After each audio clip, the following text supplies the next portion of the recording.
उद्धरली कोटी कुळे भीमा तुझ्या जन्मामुळे उद्धरली मित्र हो, जय भीम. कुळे भीमा तुझ्या बघता बघता डॉक्टर बाबासाहेब आंबेडकरांच्या जन्माला 135 वर्षे पूर्ण झाली.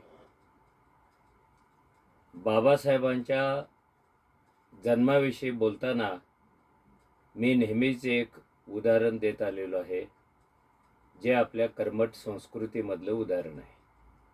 ते म्हणजे सटवीचं उदाहरण. सटवी नावाची जी देवी आपल्याकडे वर्षानुवर्षे आहे माणसाच्या मनामध्ये, ती इथे जन्माला येणाऱ्या प्रत्येकाचं नशीब लिहिते, त्याच्या भविष्याविषयी भाकीत करते. तिचं भाकीत सातत्याने खरं ठरतं, ते खोटं कधीच ठरत नाही आणि त्याला आव्हानच देता येत नाही, अशी एक धारणा अंध समाजामध्ये आहे. मी असा विचार केला की ही सटवी असं कोणतं भाकीत करायचे की जे खरंच ठरायचं. आणि नंतर लक्षात आलं की सटवी सांगायची, या देशामध्ये ब्राह्मणाच्या पोटी ब्राह्मण जन्माला येईल, क्षत्रियाच्या पोटी क्षत्रिय जन्माला येईल, महाराच्या पोटी महार जन्माला येईल, भंग्याच्या पोटी भंगी जन्माला येईल, व्यापाऱ्याच्या पोटी व्यापारी जन्माला येईल. खरं म्हणजे ही सटवी एका अर्थाने मनुस्मृती चालवायची. पण काही असो, भाकीत करणाऱ्या या सटवीला एक गोष्ट कळली नाही, ती म्हणजे याच व्यवस्थेमध्ये 135 वर्षापूर्वी शूद्र अतिशूद्राच्या घरी भीमराव नावाचा एक पोरगा जन्माला येईल आणि तो देशाची राज्यघटना लिहील, देशाचं भविष्य घडवेल. हे सटवीला कळलंच नाही. याचा अर्थच असा, बाबासाहेबांचा जन्म म्हणजे इथल्या दैववादाचा मृत्यू, सटवीचा मृत्यू.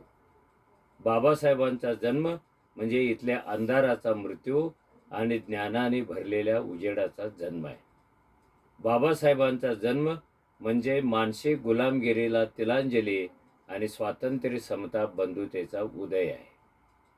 असे हे महामानव डॉक्टर बाबासाहेब आंबेडकर, त्यांची 135वी जयंती आपण साजरी करत आहोत आज. अतिशय उत्साहाने 100 वर्षावरून अधिक काळ चाललेल्या या जयंती उत्सवामध्ये काही वैशिष्ट्ये तयार झालेली आहेत. ती वैशिष्ट्ये अतिशय आनंददायी अशी वाटतात, कारण बाबासाहेब भारतातले कदाचित एकमेव महापुरुष असावेत की ज्यांची जयंती देशातल्या नव्हे तर जगातल्या 200हून अधिक राष्ट्रामध्ये साजरी केली जाते. जगाची कचेरी असलेल्या संयुक्त राष्ट्र संघटनेच्या कार्यालयात ती साजरी केली जाते. भारतामध्ये असं एक गाव, एक खेड, एक पाडा नाही आहे की जिथे बाबासाहेबांची जयंती साजरी होत नाही. अलीकडे तरी एकेका गावामध्ये अनेक जयंत्या साजऱ्या होतात. त्या नुसत्या 14 एप्रिलला साजऱ्या होत नाहीत, तर त्या 14 एप्रिलला सुरू होतात आणि पुढे 14 मे पर्यंत त्या चालू राहतात. असं भाग्य अन्य कोणत्या महापुरुषाला आलं असेल असं वाटत नाही. भारतामध्ये गांधींच्या नंतर सगळ्यात जास्त पुतळे बाबासाहेबांचेच असावेत. ते जगभर पण आहेत. सुरुवातीला ही जयंती पूर्वाश्रमीच्या महारवाड्यामध्ये आणि नंतरच्या राजवाड्यामध्ये व्हायची. तिथून ते हळूहळू बाहेर आले, देशभर पसरले, संसदेत, विधिमंडळात, सगळ्या महत्त्वाच्या घटनात्मक ठिकाणी ती साजरी व्हायला लागली. सर्व शिक्षण संस्था, सर्व सरकारी कार्यालय इथेपर्यंत बाबासाहेबांची जयंती जाऊन पोचली. बाबासाहेबांना सुरुवातीची काही वर्षे आणि ते हयात असतानाची सुद्धा काही वर्षे अस्पृश्यांचा नेता मानलं जायचं. म्हणजे बाबासाहेब हे काय देशाचे नेते नाही आहेत, हे विश्वरत्न नाही आहेत, हे देशाचे विद्वान नाही आहेत, हे देश घडवणारे नाही आहेत, तर ते फक्त दलितांचे नेते. खरं म्हणजे याच्यात दलितांनी सुद्धा पुढाकार घेतला होता भावनाप्रधान होऊन. दलितांचा देव असं पहिलं आत्मचरित्र बाबासाहेबांचं कर्नाटकातून प्रसिद्ध झालेलं आहे. त्याचं नावच आहे दलितांचे देव. बाबासाहेबांना देवत्व देणारी अनेक भीमगीतं आपल्याकडे जन्माला आली. दलितांच्या देवा तू भीमराया. हळूहळू बाबासाहेबांचं हे जे संकुचीकरण होतं ते बदलत जाऊन बाबासाहेबांना जगाच्या पटावर, जगातल्या विचाराच्या पटावर स्थान मिळालेलं आहे. ही सगळ्यात मोठी आनंदाची गोष्ट आहे. आपल्याला ठाऊक असेल की युरोप अमेरिकेतल्या अनेक विद्यापीठामध्ये बाबासाहेबांच्या नावाने चेअर आहे, म्हणजे अध्यासन आहे. जगातली सगळी मुलं बाबासाहेबांच्या चेअरला साक्षी ठेवून अभ्यास करत असतात. उशिरा का होईना बाबासाहेब हे नव्या भारताचे एक निर्माते होते, गांधी नेहरूप्रमाणे. हे लोकांनी आता मान्य करायला सुरुवात केली. तेच संविधानाचे शिल्पकार आहेत हे पण लोकांनी मान्य करायला सुरुवात केली. अर्थात हे सहजासहजी घडलेलं नाहीये, त्याच्यासाठी पण खूप संघर्ष झालेला आहे. मी या चॅनलवर अनेकदा तुम्हाला सांगितलेलं आहे की संविधान आणि संविधानाचा निर्माता हे कोणत्या प्रतिकूल परिस्थितीतून पुढे पुढे पोचलेले आहेत आणि इथेपर्यंत आलेले आहेत. ज्या दिवशी संविधान तयार झालं त्याच दिवशी संकेश्वर मठाच्या जेरे शास्त्री नावाच्या शंकराचार्याने जाहीर सभेत भाषण करून सांगितलं होतं की हे संविधान शूद्राने लिहिलेलं आहे. आणि शूद्राला त्याने गटारीची उपमा दिली होती. आणि ते म्हणाले होते, दूध कितीही स्वच्छ असलं, कोणत्याही पवित्र गाईचं असलं, पण ते गटारीतून बाहेर पडत असेल तर त्या दुधाला पावित्र्य राहत नाही. तिथून सुरुवात झाली. आणि संविधानाच्या विकासक्रमामध्ये असे अनेक टप्पे तयार झाले की संविधान हा स्वातंत्र्याचा मुक्तीनामा, जाहीरनामा आहे असं समजणारा एक बहुसंख्य वर्ग तयार झाला. आणि या मुक्तीला विरोध करणारा एक वर्ग सुद्धा आज आपल्याकडे अजूनही आहे. तो मध्येच संविधानाची होळी करतो दिल्लीमध्ये, कुठेतरी पुतळा फोडला जातो, कुठेतरी बाबासाहेबांच्या विचाराचं विकृतीकरण केलं जातं. ते हिंदुत्ववादीच होते हे मोडतोड करून सांगितलं जातं. ह्या सगळ्या परिस्थितीच्या पार्श्वभूमीवर आपण ही जयंती पाहायला शिकलं पाहिजे. आता जयंतीमध्ये काही अनुचित वाटाव्या अशा गोष्टी घडलेल्या आहेत. जयंतीमध्ये भपकेबाजपणा खूप असतो, डान्स होतो, अमुक होतो, तमुक होतो. हे सगळं स्वाभाविक आहे आणि नैसर्गिक आहे असं समजायला पाहिजे. त्याचं कारण बाबासाहेबांच्या नेतृत्वाखाली ज्या दिवशी अस्पृश्यांनी हिंदू धर्माचा त्याग केला आणि नागपूरमध्ये बौद्ध धर्म स्वीकारला, त्याच दिवशी अस्पृश्यांच्या जीवनात असणारे हिंदू धर्माचे सण, व्रत, वैकल्ये, उत्सव, देवदेवतांच्या जयंत्या ह्या सगळ्या गळून पडल्या. आणि त्यांच्या उत्सवासाठी, त्यांच्या सांस्कृतिक जीवनासाठी दोनच गोष्टी शिल्लक राहिल्या. त्या म्हणजे एक भगवान बुद्धांची जयंती आणि एक डॉक्टर बाबासाहेबांची जयंती. आपलं सांस्कृतिक जीवन व्यक्त करण्यासाठी, आपल्या श्रद्धा व्यक्त करण्यासाठी, महामानवाविषयीचा आनंद आणि बांधिलकी व्यक्त करण्यासाठी या समाजाकडे दोनच दिवस राहिले, 14 एप्रिल आणि बुद्धाची बहुतेक वेळेला 1 मेला येणारी जयंती. त्यामुळं स्वाभाविकच या 2 दिवसाची हा समाज वाट पाहत असतो. कधी एकदा 14 एप्रिल येईल, कधी एकदा मी नाचेन, कधी एकदा मी जय भीम म्हणून ओरडेन, उद्गार काढेन, कधी एकदा मी मिरवणुकीत जाईन, कधी एकदा मी निळा होऊन नाचेन. हे स्वाभाविक आहे आणि हे अजून काही वर्षे चालणार आहे.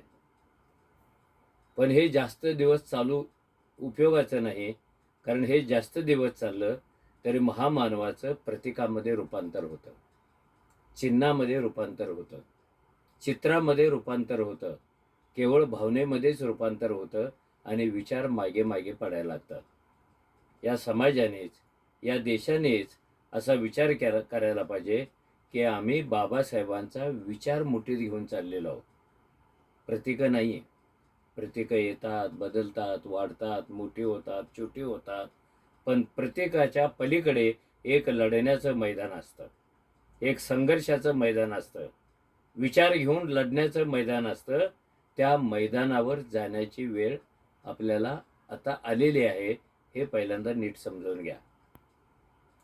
अजूनही मी मगाशी म्हणालो तसं की बाबासाहेब हे अस्पृश्यांचे नेते होते असं सांगणारा, कुचेष्टेने सांगणारा एक वर्ग आहे. तसं म्हणालं तर भारताशी बाबासाहेबांचं नातंच राहत नाही. अस्पृश्यांचे नेते होते, त्यांच्या विकासासाठी त्यांनी केलं. हे चक्रावून टाकणारं विरोधाभासी विधान जे आहे ते पण नीट समजावून घ्यायला पाहिजे. भारताचं संविधान हे एका कोण्या जातीसाठी, पंथासाठी, कोण्या एका धर्मासाठी नाही आहे. या राष्ट्रातला जो जो माणूस आहे तो वरच्या जातीतला असो नाहीतर खालच्या जातीतला असो, या देशातली स्त्री, मजूर, शेतकरी, गरीब, दरिद्री लोक, ह्या सगळ्यांना पारंपरिक व्यवस्थेतून मुक्त करणारा एक जाहीरनामा म्हणजे आपलं संविधान आहे. त्यामुळे संविधानाकडे पाहताना ते यांचंच आणि ते यांचंच असा संकुचित दृष्टिकोन जर ठेवला तर आपण आपलं समाजाचं आणि देशाचं नुकसान करू शकतो.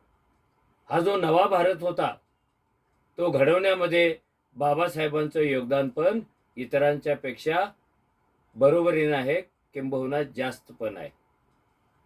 भारत घडतो कसा, नवीन राष्ट्र घडतं कसं, तिथे लोकशाही कशा स्वरूपात आणायला पाहिजे, लोकशाहीची व्याख्या नेमकी काय केली पाहिजे.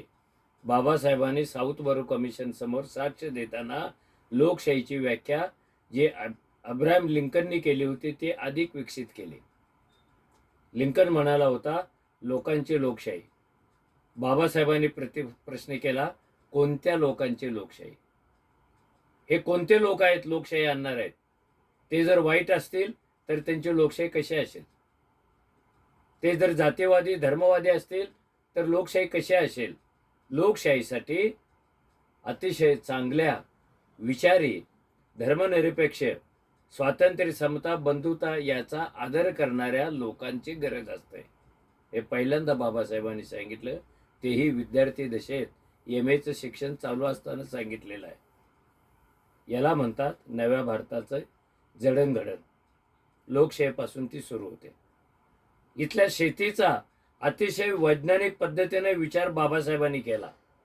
शेती तोट्यात काय येते ती तुकड्यात केली जाते, शेती तोट्यात काय येते ते पारंपरिक पद्धतीने केली जाते, शेती तोट्यात काय येते सरकार शेती मागे राहत नाही, शेती तोट्यात काय येते बाजाराचा नीट अभ्यास होत नाही, शेती तोट्यात काय येते वीज पाण्याची व्यवस्था नाही, ती कशी कशी करायला पाहिजे याविषयी बाबासाहेबांनी सखोल चिंतन केलं, लेखन केलं, भाषण केलं.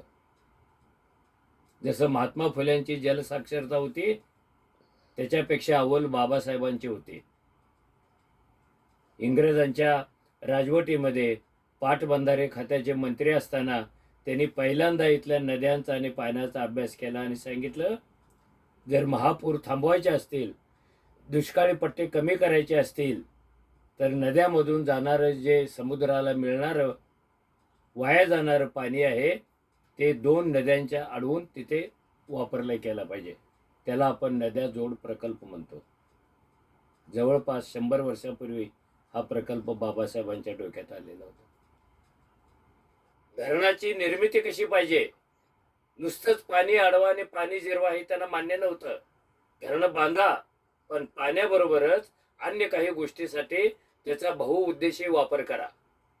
बहुउद्देशीय वापर म्हणजे काय, त्या धरणात पाणी साचण्याबरोबरच माशांचं मोठं उत्पादन झालं पाहिजे, धरणाच्या चारी बाजूला औषधी वनस्पतीचं जंगल वाढलं पाहिजे, धरणाच्या चारीतून जे पाणी वाहतं त्याच्यातून जलवाहतूक चालू केली पाहिजे, कारण जगातला सगळ्यात स्वस्त प्रवास हा पाण्यातला प्रवास आहे.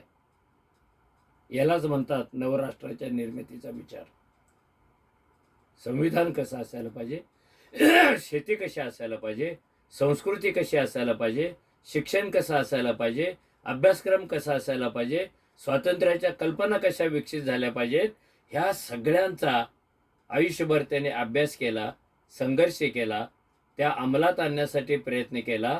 म्हणून बाबासाहेब हे नव्या भारताचे, नव्या भारताच्या रचनेचे, त्याच्या बांधणीचे एक निर्माते ठरतात. केवळ दलितांचे नेते ते राहत नाहीत. आता शेवटी आपण अशा काळात आलो की बाबासाहेबांनी संविधानाच्या रूपाने, कायद्याच्या रूपाने, विचारांच्या रूपाने जे जे आपल्याला दिलं तेथे खाजगीकरणाच्या लाटेमध्ये संकटात सापडलाय. मुळात संविधानाचा संकोच होतोय. संविधानात बदल न करता संविधान बाह्य गोष्टींचा विचार चालू झालेला आहे. बाबासाहेबांचा कल्याणकारी राष्ट्राचा आग्रह होता. सुरुवातीपासून शेवटपर्यंत वेलफेअर स्टेट पाहिजे, कारण राष्ट्र लोकांनी आपल्या कल्याणासाठी तयार केलेलं आहे. म्हणून सरकारने त्यांच्या कल्याणाशी बांधून घेतलं पाहिजे. आणि गेल्या 15 वर्षात काय पाहतोय आपण? जे जे कल्याणकारी आहे त्याचं खाजगीकरण होतंय किंवा ते बंद पडत. शिक्षण कल्याणकारी आहे, शिक्षणाचं खाजगीकरण झालं. आरोग्य कल्याणकारी आहे, त्याचं खाजगीकरण झालं. रस्ते कल्याणकारी आहेत, त्याचं खाजगीकरण झालं. जंगलं कल्याणकारी, ती मुठभर लोकांच्या हातात गेली. पाणी मुठभर लोकांच्या हातात गेलं. माती मुठभर लोकांच्या हातात गेली. आणि शेतीची वाट लागण्याची वेळ आली. ती लागू नये म्हणून बाबासाहेबांनी शेती कसण्याचं काम सरकारने स्वतःच्या शिरावर घ्यावं अशी मागणी केली होती. शेतीचं राष्ट्रीयकरण करावं अशी मागणी केली होती. ह्या सगळ्या गोष्टी नव्या लाटेमध्ये संकोच पावतायत. म्हणून बाबासाहेबांचा विचार लक्षात ठेवणं, याचा अर्थ कल्याणकारी राष्ट्रासाठी त्यांनी केलेली मांडणी लक्षात ठेवणं आणि ते अंमलात आणण्यासाठी प्रयत्न करत राहणं, हे जयंतीच्या निमित्तानेच नव्हे तर रोज रोज आपल्या ओठावर आलं पाहिजे. तर तुम्ही बाबासाहेबांचा भारत, बाबासाहेबांचा कल्याणकारी राष्ट्र, बाबासाहेबांचे संविधान, बाबासाहेबांच्या कल्याणकारी कल्पना, मुक्तीच्या कल्पना घेऊन आपण जगू शकतो. अन्यथा बाबासाहेबांचे प्रतिमा राहतील आणि विचार या लाटेमध्ये संकोच केला जाईल. तसं होणार नाही याची प्रतिज्ञा आपण सर्वांनी केली पाहिजे. आणि त्याच्यासाठी आपल्या आपल्या पद्धतीनं काय भूमिका करता येईल याचाही विचार केला पाहिजे. मला वाटतं हीच बाबासाहेबांना आजच्या दिवशी सगळ्यात मोठी आदरांजली ठरेल असं वाटतं. पुन्हा एकदा आपल्या सर्वांना जय भीम.